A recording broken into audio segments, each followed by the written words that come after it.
మన దేశంలో కోట్లాది కోళ్లు ఎందుకు చనిపోతున్నాయి? భారత్ను బర్డ్ ఫ్లూ భయం వణికిస్తోందా? పౌల్ట్రీ ఇండస్ట్రీకి, చికెన్ లవర్స్ కు గట్టి షాక్ తగలబోతోందా?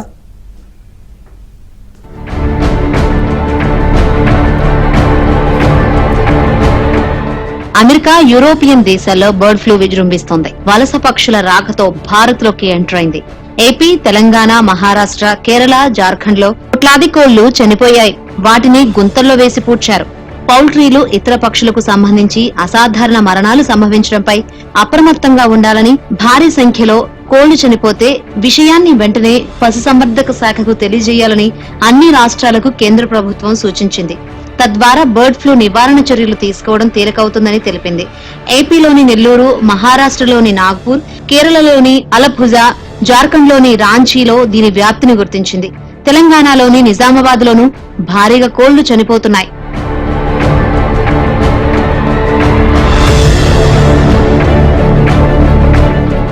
ఈ బర్డ్ ఫ్లూ లేదా ఏవియన్ ఇన్ఫ్లుయెంజా మనుషులకు సోకే అవకాశం ఉంది. యాంటీవైరల్ ఔషధాలు, పీపీఈ కిట్లు, మాస్కులను అందుబాటులో ఉంచుకోవాలని అన్ని రాష్ట్రాలకు కేంద్రం సూచించింది. ఇన్ఫెక్షన్ సోకిన కోళ్లను వేరే కోళ్ల నుంచి వేరు చేయాలని, వాటిని వధించే వారికి H5N1 పరీక్షలు నిర్వహించాలని తేల్చి చెప్పింది. విదేశీ వలస పక్షుల వల్ల ఈ వ్యాధి భారత్ కు వ్యాపించినట్లు సమాచారం. వైరస్ తో చాలా దెబ్బతినేసేవండి. పశ్చిమ గోదావరి జిల్లాలో నాటుకోళ్ళకి మంచి ప్రత్యేకత ఉంది. భీమవరం సైడ్ కోళ్ళు, ఇటుకోళ్ళు బాగా దెబ్బలాడుతాయి. పోట్లాడంటే మంచి పేరు ఉందండి. ఇలాగే ఇప్పుడు వైరస్ల వల్ల పౌల్ట్రీ రైతులు కూడా చాలా నష్టపోతున్నారండి. దీనివల్ల చాలా నాటుకోళ్ళు మేపోళ్ళకి ఏంటండి, బాయిలర్ కోళ్ళకి ఏంటండి, పౌల్ట్రీకి ఏంటండి, చాలా ఇప్పుడు ఎక్కడ పడితే అక్కడ కోళ్ళు కూడా చచ్చిపోతున్నాయి. పౌల్ట్రీలో కూడా చాలా ఇదిగా ఉందండి. వ్యాక్సిన్లు వేయించాం, అయినా సరే దీనికి కాయట్లేదండి, చచ్చిపోతున్నాయి. వ్యాక్సిన్ కూడా సరిగ్గా పనిచేయట్లేదు.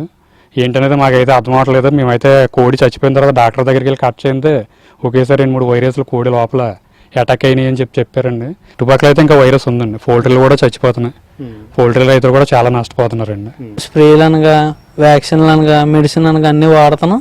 ఏం వాడినా సరే మాకు పరిష్కారం లేదు. ఇంకా అన్ని చనిపోయిందండి. అయితే ఇలా చనిపోయి మేము చాలా బాధపడ్డాం. చాలా నష్టపోయాను. అసలు పిల్లలు, పుంజులు మొత్తం అన్నీ పోయినాయి. మొత్తం దొడ్డు మొత్తం పోయిందండి. మళ్ళీ మెడిసిన్ వాడి ఇవన్నీ వాడి అంటించి ఇవన్నీ చేసి మళ్ళీ వేసామండి. మళ్ళీ వేసినా కూడా కొద్దిగా అలాగే ఉందండి. ఇంకా పోలేదండి. ఇంకా ప్రస్తుతానికి అలాగే ఉంది. వైరసేనండి మొత్తం. పచ్చం వైరసేనండి. వైరస్ అంటే మాకు ఎప్పుడో వచ్చిందండి, 12 రోజుల క్రితం వచ్చిందండి వైరస్. అప్పటి నుంచి లేదండి అలా. మళ్ళీ ఇప్పుడు వచ్చిందండి. ఈ వైరస్ వల్లే అన్ని కోళ్ళు చనిపోతున్నాయి. సో మాకు కూడా అలానే భయం అవుతుంది. మేము కూడా ఒక కంపెనీతో టైఅప్ అయి ఒక ఫామ్ రన్ చేస్తున్నాము. సో మాకు కూడా అదే భయం ఉంది.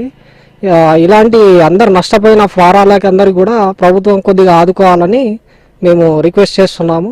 ఎక్కడ చూసినా చికెన్ రేట్లు తగ్గిపోయినాయంటే ఏదో రోగం వచ్చిందని మేము భయపడి తెచ్చుకోవడం మానేసినాం. ఇప్పుడైతే కూరగాయలు ఎక్కువ తింటున్నాం. ఆ చికెన్ పెట్టే యోచనలో లేము. దానికి రోగాలు వస్తున్నాయని తెలుస్తున్నది. ఈ మధ్యన బాగా కోళ్ళు కూడా చనిపోతున్నాయని అంటున్నారు. కావున మేము చికెన్ పెట్టలేకపోతున్నాం. గతంలో ఎన్నడూ లేనంతగా బర్డ్ ఫ్లూ అమెరికాను వణికిస్తుండటంతో కొత్త వ్యాక్సిన్లు తయారు చేయాలని ఫెడరల్ గవర్నమెంట్ సూచించింది. ఇది అమెరికాలో మహమ్మారి స్థాయికి చేరే ప్రమాదం ఉన్నట్లు సమాచారం. కోట్లాది కోళ్లను ఖతం చేస్తున్నారు. అమెరికాలో ఆవులకు కూడా ఈ వైరస్ సోకింది. లూసియానాలో ఒకరు చనిపోయారు.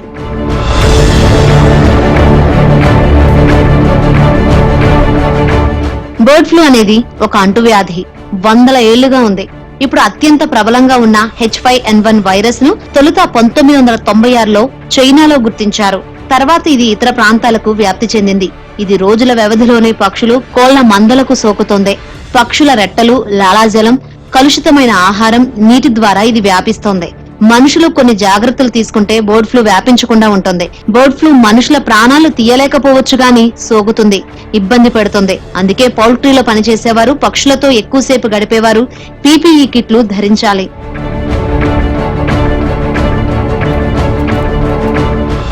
సాధారణంగా బర్డ్ ఫ్లూ మనుషుల్లో ఒకరి నుంచి మరొకరికి వ్యాపించదు. బర్డ్ ఫ్లూ వస్తే జ్వరం, దగ్గు, తలనొప్పి, కండరాల నొప్పులు, జలుబు, వణుకు లాంటి లక్షణాలు కనిపిస్తాయి. సాధారణ ఫ్లూ లక్షణాలే బర్డ్ ఫ్లూ సోకినప్పుడు కనిపిస్తాయి.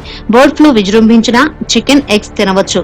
కాకపోతే వాటిని బాగా ఉడికించి తింటే ఎలాంటి ముప్పు ఉండదు.